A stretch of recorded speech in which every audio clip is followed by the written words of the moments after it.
So starting a business can be considered to be something very overwhelming and stressful for some people.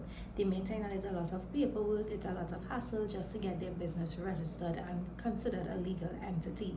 But before you launch and you get all excited and have all the ideas about your business, you should consider doing all of the administrative steps before you even launch that business, to make that business entity considered to be something legal, to be considered that it's registered, for it to be a little more professional. And people, when we do these little administrative stuff, people tend to respect us a little more when it comes to our business.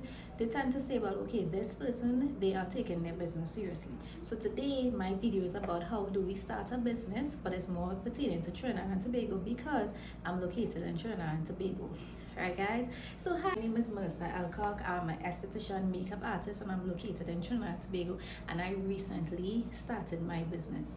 Right, so I want to give you some steps on how I went about registering my business in Trinidad and Tobago. You don't necessarily have to follow these steps, and some of these steps I did not follow them. Like say I have it listed as step 1, step 2, step 3. I did not follow all these steps that way, but these are some of the steps that I took when I was registering my business or when I was launching my business here in Trinidad and Tobago. So let's start. How to start a business. So you got this great business idea, right? For me, I get business ideas when I sleep. I kind of dream about business ideas, and honestly sometimes I even dream about it and I will wake up the next morning and I forget about it, right? So how do you get your business ideas? I normally dream about them. However you get your business ideas, hold on to them and do something with it, because it came into your mind for a reason, right? So when you get this great business idea, before you even start to launch, before you even start to buy products, before you start to do anything, you need to do a few administrative stuff, the legal part, the legal steps of getting your business recognized. So you almost see me looking down. So I have my notes here, I have my little YouTube book here that I'm going to use so I can be a little more consistent on YouTube. So you got your great business idea. So when you get this business idea, the first thing that you need to do is kind of sit down and get a name for your business. What are you going to name the business? And while you are getting this name for your business, start to ask yourself why. Start to get your whys. Why am I starting this business? What is the purpose of the business? Am I solving a problem? What are the other businesses out there, like the same business ideas that I may have? Because honestly, you may come up with a business idea and there are many businesses already out there. What are you going to bring to the table that will be a lot different than what's already out there? So when you get your business idea and you're getting a name, start to ask yourself your whys. Like, why am I starting this business? I decided to start my business because I want the freedom. Or you started this business because you want to be a millionaire. That's okay. Everybody have their reason and their purpose for starting their own business. Next big step that you should consider doing is registering your business, right? So you may have a name for your business. You may decide, okay, I'm gonna go and start a Facebook page, I'm gonna go start TikTok, I'm gonna go and start IG.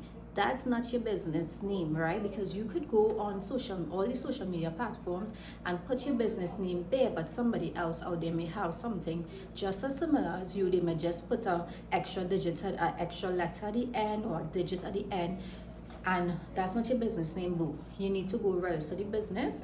And here in Trinidad and Tobago, there are a number of steps that you have to take to register your business. Now, what I did when I started this business, started my business of being an esthetician, I already had the business name registered. It was as a sole trader. So what I did, I transferred my business from a sole trader to a limited liability. Most people hear a LLC. A lot of people use that term now, LLC and stuff like that, right? But initially, when I registered as a sole trader, I did use a company to help me register the company as a sole trader. The reason being is because it was the time of the pandemic and a lot of government offices was a lot of long lines and it was very hectic to get into the offices, right? So I did use a company. I can't remember the name of the company and stuff like that, but it was like initially the beginning of the pandemic, and I don't even think she's still in existence. Then I decided, let me transfer my business from a sole trader to a limited liability or LLC. I did the process myself.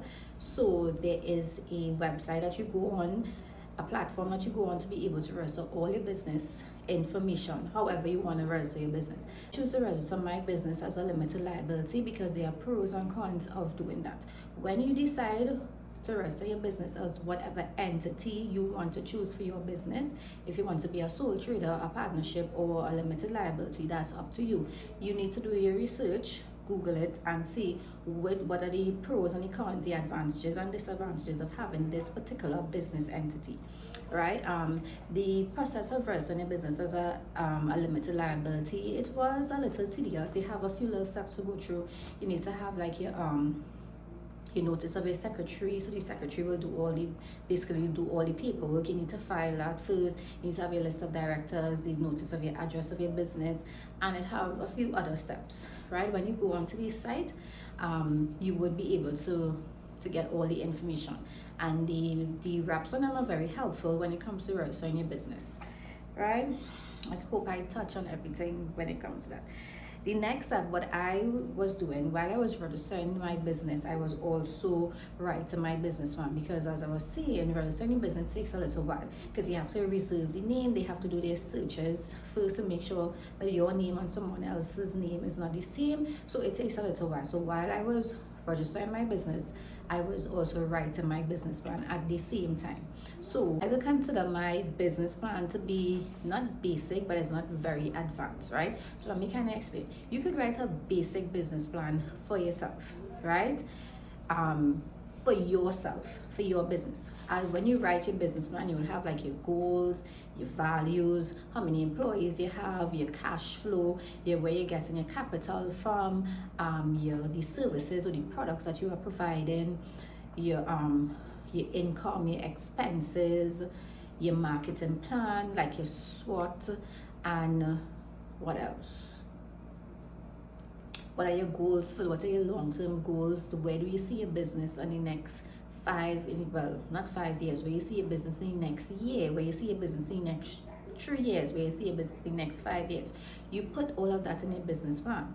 You keep that for yourself. For me, every 3 months, I revisit my business plan.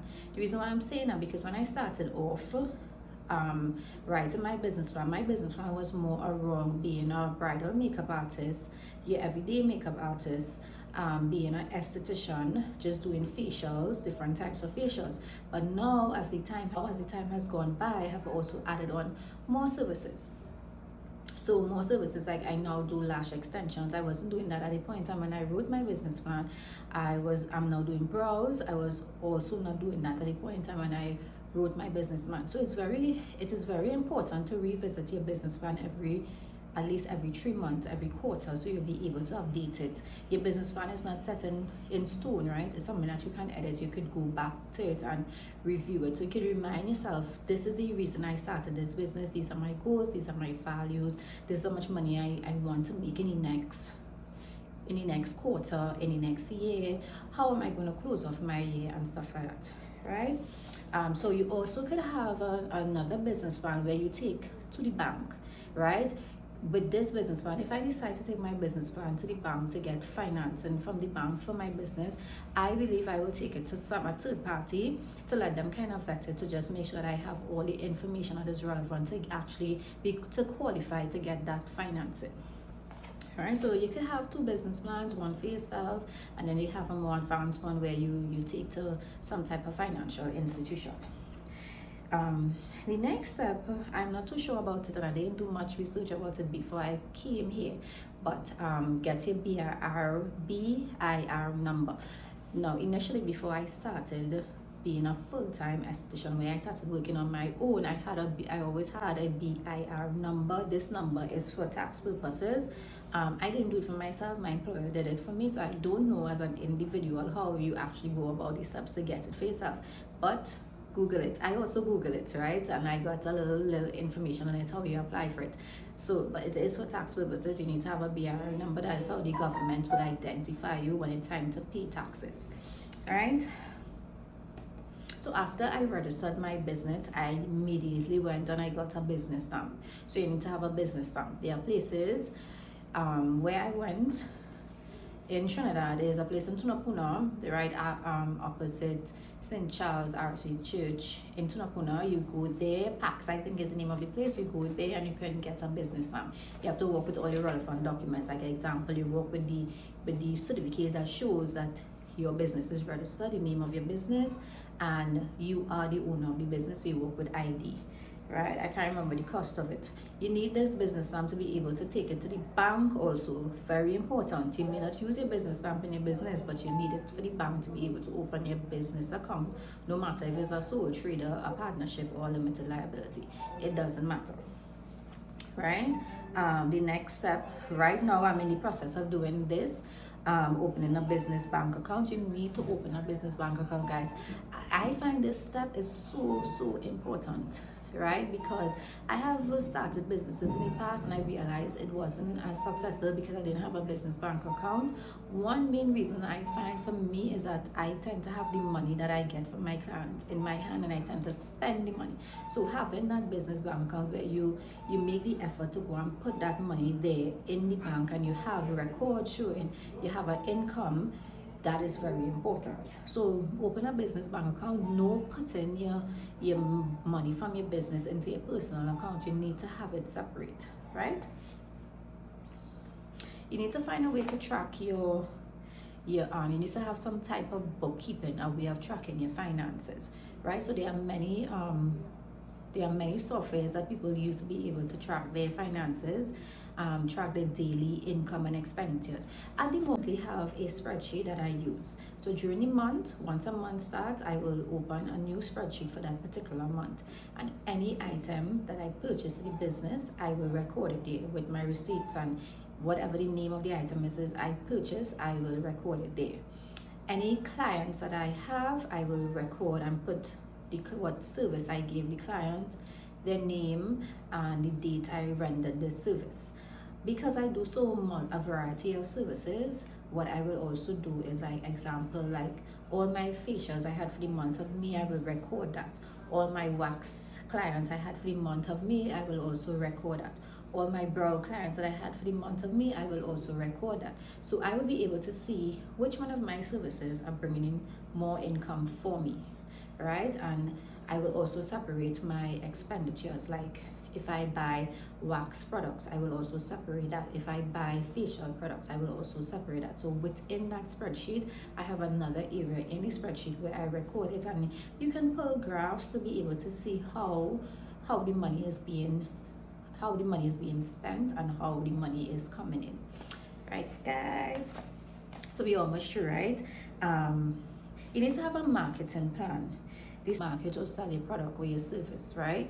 You need to do research on your competitors. So it's called a SWOT analysis, right? You need to identify your strengths and compare yourself to your competitors. So what you can probably do is take at least 3 of your competitors and you can compare yourself. You're not going to compare yourself and say, oh my God, I don't have this and I don't have that. You have to really dig deep inside of yourself and see what are your strengths, what are your weaknesses, and even with your weaknesses, you have to be able to try and overcome those weaknesses. So for me, what I find one of my strengths is that I mightn't be perfect at it, but I have great customer service skill. So you have to dig into yourself and see what are your skills that you have, and these skills, these skill sets will help to be one of your strengths, will help to be your strengths in your business.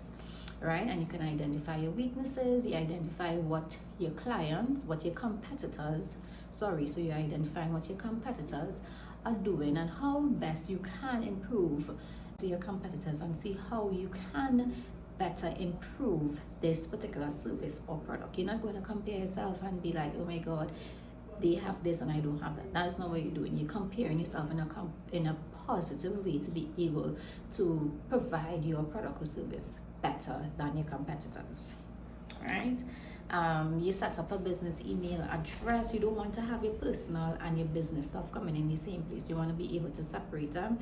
Set up your business email address. That can be done as soon as you register your business. It doesn't have to be done. It doesn't have to be done all the way down here. Once you start to work on your business, you could do an email address, because you remember stuff will start to come in. You will start to get information from where you're registering your business. They may send you an email because they might need a particular some type of information, right? build a website, hire someone, or you can do it yourself, do a DIY, right? Social media is not your website, boo boo, because if we have incidences in the past where social media was down, so you have to have a way that you could still be able to sell your products or services to your clients, even if social media goes down for the entire day. So you can do it yourself in the beginning. I want to do that in the beginning. You can sit and build your own website. There are free platforms, so you can hire someone to do it for you, right? And the last and final step, I think, for me, is branding. You need to have a physical brand, the overall aesthetics of your business. You need to make your business look professional. What are your fonts? What are your colors? What is your logo, right? You need to start to establish that. And this could be done also at the beginning when you start to register your business. You could multitask, because I do that. I multitask. So while I'm registering the business and there's a downtime, you start to work on your logo. You can hire somebody also to do this for you. You work on your logo, you get whatever what fonts you want to use, right? Whatever colors you want to use. And I research colors, right? I Google it. Some colors, like green is like for money, blue is like very cool and like used in spa areas. What are the colors that you think pertain to your personality that you'll be able to use for your brand, right? And I will recommend probably using Canva to be able to get your branding done. If you do it for yourself or you're hiring someone, you can also hire someone to do your branding for you. So ladies and gentlemen, this is the end of my video. This is able to inspire someone, be an inspiration, be a motivation to someone who wants to start a business and they don't even know where to start. So these tips that I gave you all today will kind of propel you to be able to start your business, get your business ideas, and just start the process. The best thing to do is just start and just stick at it and just follow through, because guys, no one knows if you're going to be successful, if you're going to be a failure at starting your business. But the most important thing is actually getting it started and just continue on being persistent and working on the business. If you feel tired, because there were days that I was exhausted right to my business time. When you feel tired, nothing is wrong with taking a break, right, ladies? So this is Melissa Elcock. I am a makeup artist and esthetician, and I'm located in Trinidad and Tobago, and this is my video for today. I really hope you guys enjoyed. I did my makeup for you all. I don't have on any earrings, but I did my makeup. I didn't really comb my hair, but I did my makeup. I'll probably put the details of the makeup down in the description, and that's it. I hope you all enjoy. Have a great day.